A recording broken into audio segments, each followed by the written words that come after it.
Imagine a woman so cursed that 7 men who loved her all died before their wedding night was over. Now, imagine a seemingly ordinary traveler who not only agrees to marry her, but brings a secret weapon, the burnt heart and liver of a fish. This is the sensational story of the Book of Tobit, a text often relegated to the Apocrypha, yet one that reads like an ancient fantasy adventure novel, revealing more about angels and demons than almost any other biblical work. The story begins in the city of Nineveh with a righteous, but profoundly unfortunate, man named Tobit. Despite being in exile, Tobit remains devout, often risking his life to secretly bury the executed bodies of his fellow Israelites. One night, while sleeping outdoors after performing this righteous deed, he is struck blind by hot bird droppings falling into his eyes. In despair, blind and reliant on his wife, Tobit prays for death. Meanwhile, hundreds of miles away in the city of Ecbatana, we meet Tobit's kinswoman, Sarah. Sarah is beautiful, but cursed. She has been married 7 times, and on each wedding night, a lustful demon named Asmodeus has killed her husband before the marriage could be consummated. Accused of being a husband killer, Sarah, too, prays for death. God hears the prayers of both the blind father and the cursed maiden, and he sends one of his most powerful agents to solve both problems, the Archangel Raphael, disguised as a trustworthy traveling companion.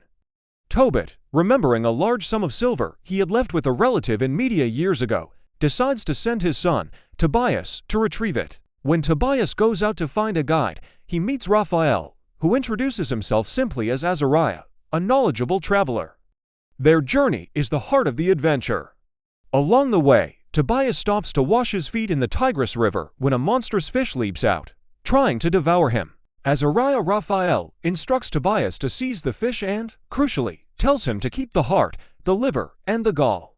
He reveals their medicinal properties. The heart and liver are used to drive out demons, and the gall is used to cure blindness. This bizarre, specific instruction is the key to both the family's tragedies. Raphael then guides Tobias directly to the home of the cursed Sarah. Tobias falls instantly in love, but is terrified by the curse that has claimed 7 lives. Raphael reassures him that Sarah is destined for him, and gives him a final, powerful instruction. When they enter the bridal chamber, Tobias must take the fish's heart and liver and burn them on the incense. Tobias follows the instructions. As the smoke rises, the awful stench drives the demon Asmodeus from the chamber. At God's command, Raphael pursues the fleeing demon, binding him hand and foot in the deserts of Upper Egypt, thus ending Sarah's curse forever. Tobias and Sarah are married and spend a joyful 2 weeks celebrating, becoming wealthy from Sarah's inheritance. With the curse broken and the money retrieved, Tobias, Sarah, and Raphael begin the return journey to Nineveh. Upon arriving, Tobias immediately applies the final ingredient, the fish gall, to his father Tobit's eyes. Tobit's sight is miraculously restored, and the entire family is reunited in joy and prosperity. When Tobit and Tobias try to pay their faithful guide, Azariah, a massive reward, the archangel finally reveals his true identity. Standing before the awestruck family, he declares, "I am Raphael, one of the 7 holy angels who present the prayers of the saints and who enter before the glory of the Holy One." After delivering a powerful sermon on the importance of prayer, fasting, and almsgiving, the archangel vanishes, leaving the family to live out their days in faith and prosperity. Why was this incredible story of demon slaying, divine travel, and guardian angels left out of some Bibles?